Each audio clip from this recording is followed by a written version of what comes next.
Comme vous avez dû le voir, Notion a récemment annoncé la sortie de son nouvel outil Notion Mail. C'est certainement l'une des plus grosses annonces que Notion ait faites ces dernières années. Et même si l'outil n'est pas encore officiellement sorti, ça y est, on a eu les premières images et je peux vous assurer que ça vaut le détour. On va décortiquer tout ça ensemble dans cette vidéo. Allez, c'est parti, on bascule sur l'écran. Alors il y a une vidéo officielle de Notion qui est sortie, elle fait plus de 20 minutes, il y a pas mal de blabla, pas mal de discussions, c'est un show à l'américaine, mais j'ai fait le tri des meilleurs passages, des meilleurs moments. Vous allez voir, c'est assez dense, on va prendre le temps de réexpliquer un petit peu les usages et les contraintes des outils mail actuels. Donc si c'est vraiment la démo qui vous intéresse, j'ai mis des chapitres dans la vidéo, vous pouvez sauter, mais c'est intéressant quand même de repartir du contexte. D'ailleurs, il commence la présentation en réexpliquant qu'un outil mail, c'est plus juste des emails qui arrivent, c'est plein de choses. C'est des invitations à des rendez-vous, c'est des factures, c'est des notifications d'applications, c'est des notifications de vente, des calls d'email, bref, c'est plein de choses qui dépassent un petit peu juste le courriel simple, l'email qu'on avait l'habitude d'avoir. Donc ils sont partis justement de cette observation-là, ils ont noté des contraintes avec les outils actuels, il y en a 3. Le fait de ne pas pouvoir s'y retrouver dans le flot d'emails qui arrive au quotidien, hein, vous le savez, vous avez très certainement beaucoup d'emails qui arrivent et dans la masse, il y a des choses importantes qui sont un petit peu passées au second plan. Ça, c'est la première contrainte qu'ils ont notée. Beaucoup trop de flux d'informations et on perd un petit peu les éléments importants au milieu de tout ça. Le fait qu'on fasse des tâches répétitives quand on est sur sa boîte mail, il y a forcément des emails qu'on écrit et qui se ressemblent tous pour la plupart. On commence à un peu entrevoir les modèles, mais on verra les solutions qu'ils ont trouvées juste après. Là, pour le moment, on passe vraiment sur les contraintes qu'ils ont mis en évidence sur les outils actuels.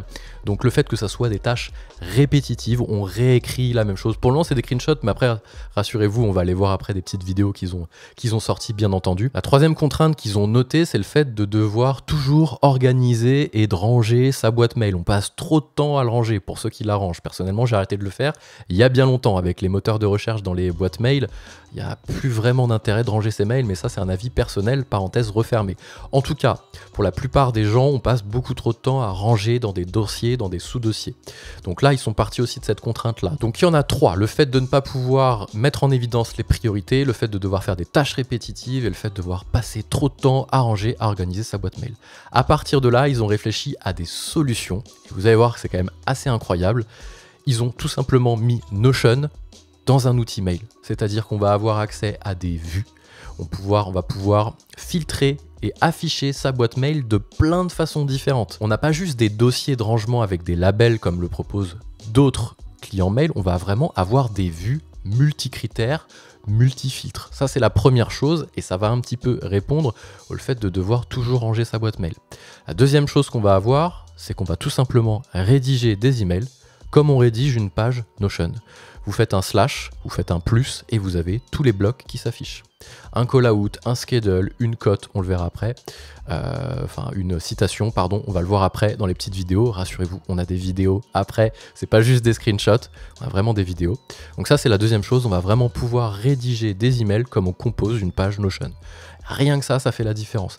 Troisième chose, c'est qu'on va avoir des templates déjà tout fait, comme dans Notion.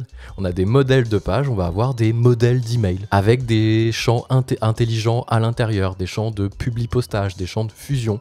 On va avoir tout ça à l'intérieur de Notion, les templates. Et bien entendu, si on se base sur la même utilisation que dans Notion, on va aussi avoir des workflows basés sur l'intelligence artificielle, des règles automatiques qui vont se créer dans Notion Mail directement. Donc en fait, ils ont mis Notion, ils ont pris le meilleur de Notion et ils l'ont mis dans un outil web tout simplement.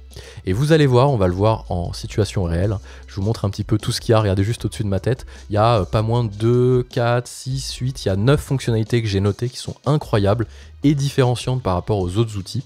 Et on commence tout de suite avec l'auto-label. En fait, là, il prenait un exemple, on va essayer de baisser un petit peu le son, de plein de mails qu'il a reçus pour des demandes d'emploi. Et donc là, ce que vous allez voir, c'est qu'en fait, automatiquement, quand les mails arrivent, il va aller regarder à l'intérieur, je vais mettre pause, il va regarder à l'intérieur, je vais peut-être baisser un petit peu le son aussi, ça peut être désagréable d'avoir le son en anglais et en français, il va aller regarder à l'intérieur de l'email, il va comprendre le contexte, on parle d'intelligence artificielle, hein, et il va automatiquement attacher un label. Il va classer l'email.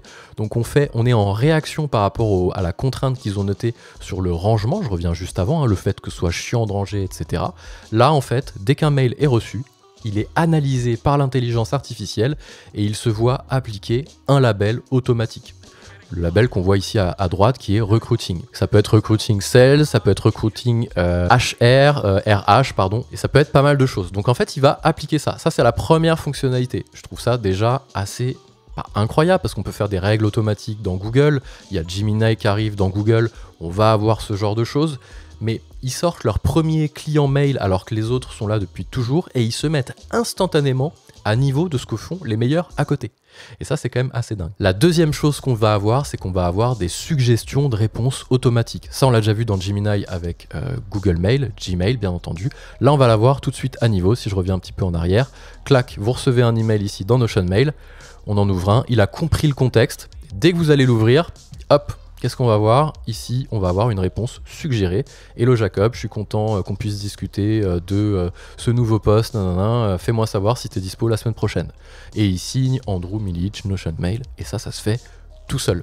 Il a compris le contexte, il a automatiquement placé des labels, il a automatiquement rangé l'email, mais il a aussi automatiquement proposé une réponse. Bien entendu, c'est un brouillon, on peut revenir dessus. Mais s'il nous plaît, on n'a plus qu'à l'envoyer. Donc ça, c'est la deuxième chose, les réponses automatiques suggérées. Après, bien entendu, on est dans Notion, donc on va avoir, vous allez voir au niveau des vues, là on revient au fait de perdre un petit peu l'information importante. On va pouvoir afficher ces emails selon des vues avec des multicritères, des multifiltres. Il suffit juste de faire éditer et vous voyez à droite, on va retrouver exactement, je vous remonte, ça a été un petit peu vite, à droite on va retrouver exactement la même chose que ce qu'on a dans Notion. Le tri, le regroupement, l'affichage de propriétés, les filtres et des actions automatiques qu'on va pouvoir mettre en place. Voilà, on est dans les vues Notion. Si on connaît Notion, on va connaître Notion Mail. Et c'est pas juste un client mail qui arrive avec un bouton nouveau. Ils apportent plein de choses. Quand j'ai vu les premières images, je me suis dit, ah oui, ok, ils se sont mis à niveau des autres outils, tout simplement. Donc on va pouvoir filtrer, faire un petit groupe by. Donc là, on choisit le champ sur lequel on veut faire un regroupement. Et boum, il va nous faire un regroupement. Parce que oui, on va voir qu'il y a des propriétés. Et ça, c'est la quatrième. C'est une transition toute faite. On peut rajouter des propriétés, des champs. Dans Notion, vous savez, vous faites plus, vous rajoutez une propriété, je sais pas, dans un CRM, vous ajoutez une propriété montant, valeur de l'affaire, par exemple. Bien là, c'est pareil, on va pouvoir rajouter, et je vais vous montrer tout de suite à quoi ça ressemble. On rentre dans le bouton édition, on clique sur propriété, et là, regardez, vous avez toutes les propriétés qui sont déjà affichées dans votre outil Notion Mail. Donc, vous avez qui est l'expéditeur, le sujet, est-ce qu'il y a des pièces jointes, les mots-clés, le rôle. Ouais, on commence à avoir des choses un petit peu métier à l'intérieur d'un Notion Mail, à l'intérieur d'une boîte mail, on a forcément peut-être pour quel job cette personne a envoyé son CV. Et là, on va pouvoir rajouter tout simplement des propriétés comme on l'aurait fait dans Notion. Et là, regardez tous les champs de propriétés qu'on a à notre disposition. La petite traduction, ça on va le voir après, on va pouvoir traduire automatiquement les emails. Il y a une section dédiée pour ça, rassurez-vous. On va pouvoir créer une propriété de type texte, de type numérique, de type multisélection, sélection unique, un statut, parce qu'on va pouvoir créer des sortes de Kanban, en tout cas, des étapes à l'intérieur d'un email à regarder, à traiter, à compléter, exactement ce que l'on fait à l'intérieur de Notion. C'est assez perturbant presque, parce qu'ils ont réinventé un petit peu l'usage finalement. Et ils ont pris le meilleur de Notion, ils l'ont mis. Je l'ai répété 10 fois, mais c'est vraiment ça qu'ils ont fait. Donc on va pouvoir créer des propriétés dans tous les sens. On a une propriété texte, on la renomme, on choisit de l'afficher ou non en colonne sur ce dossier. Est-ce qu'il sera affiché après dans d'autres dossiers, etc. Ça, on n'a pas encore toutes les infos, j'ai pas pu le tester. Est-ce que c'est des champs qui vont être partagés à tous les dossiers? On a des vues ici qui sont à gauche, un petit peu comme les bases de données. Ou est-ce que chaque champ sera disponible dans chaque verticale métier? Là, on est par exemple dans la partie recrutement. Si je rajoute le champ, je sais pas moi, salaire par exemple, est-ce qu'on l'aura dans la vue qui est CRM par exemple? J'espère pas, sinon on va avoir trop de champs. Mais on y répondra lorsque j'aurai bien entendu accès à l'outil. Je ferai une présentation détaillée où je navigue moi-même sur l'écran. Là pour le moment je montre les premières images, je montre ce que j'ai à ma disposition.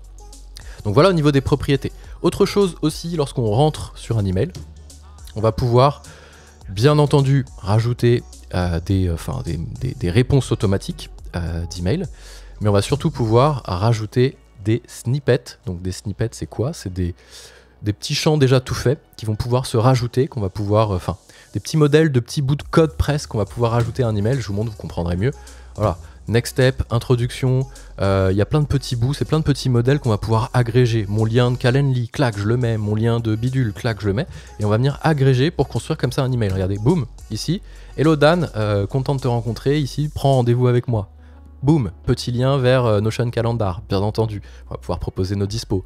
On voit ici qu'on a des petits champs de fusion qui vont pouvoir se remplir, ou on va pouvoir nous-mêmes remplir automatiquement les champs qui sont restés vides à l'intérieur de la base de données. Ici, vous voyez, il y avait un champ de type équipe, une propriété, on vient de voir juste avant qu'on pouvait créer des propriétés. On a généré le snippet qui s'appuyait sur un de ces champs propriétés, mais qui pour cet email-là était vide. On va pouvoir rentrer à l'intérieur la valeur de la propriété qu'on veut remplir pour ce contexte-là.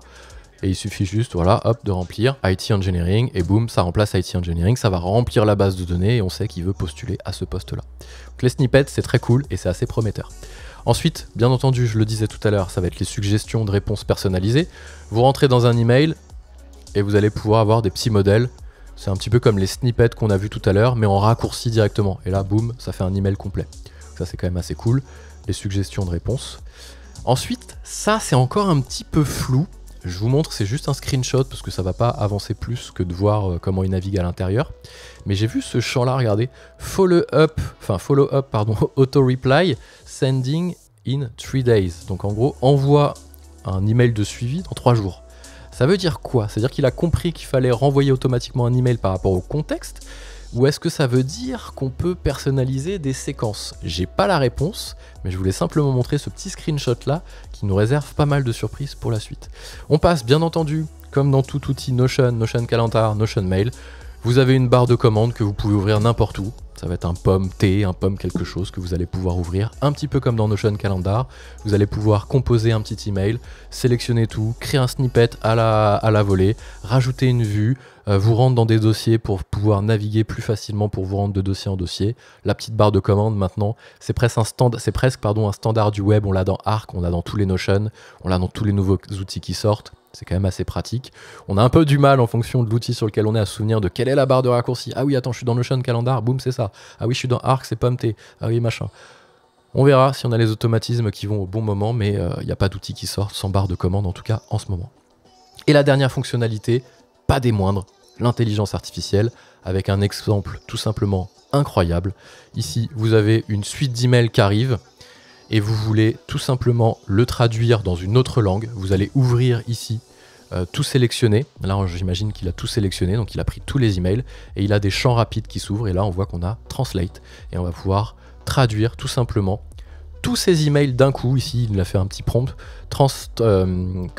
traduit un résumé de tous les emails en japonais, remet la traduction dans le champ traduction, dans la propriété traduction que j'ai créée. Donc en fait, il va traduire et il va remplir le champ traduction qu'on a créé au préalable. Vous allez voir, il va bosser un petit peu, il réfléchit, et là, boum, ça commence à apparaître, clac, clac, clac. Vous avez les traductions qui apparaissent juste à droite. Donc ça, c'est juste incroyable. Quand vous travaillez à l'international, que vous recevez des emails dans pas mal de langues, c'est quand même hyper pratique d'avoir les champs de traduction. C'est qu'un exemple de l'intelligence artificielle qu'on va avoir à l'intérieur. Regardez ici, on a du draft email, on a de l'extract, on va pouvoir extraire des informations importantes. On voit qu'on a des champs voyage. J'ai pas encore tout testé, bien entendu, je le disais, quand ça va arriver, je le testerai en profondeur, mais je voulais quand même faire une petite review, un petit react, comme on dit sur YouTube, de cette vidéo de 25 minutes qui est sortie hier, je crois, ou avant-hier, de la part de Notion. On est le 12 novembre quand je tourne cette vidéo-là, et je voulais simplement vous montrer en avant-première, avec mes remarques et la traduction en français aussi, de la petite démo qui a eu lieu. Dès que j'ai le logiciel et que j'ai le droit d'en parler, je vous fais une review complète. Je sais pas combien de temps elle va durer, mais on va vraiment tester ça en profondeur. Donc n'hésitez pas à vous abonner. En attendant, si vous n'avez toujours pas vu la vidéo sur Notion Calendar, parce que c'est un bon complément à Notion Mail, et en plus on s'en sert dans Notion Mail, je vous mets le lien vers la vidéo juste ici. N'hésitez pas à aller la voir et abonnez-vous. Moi je vous dis à très vite.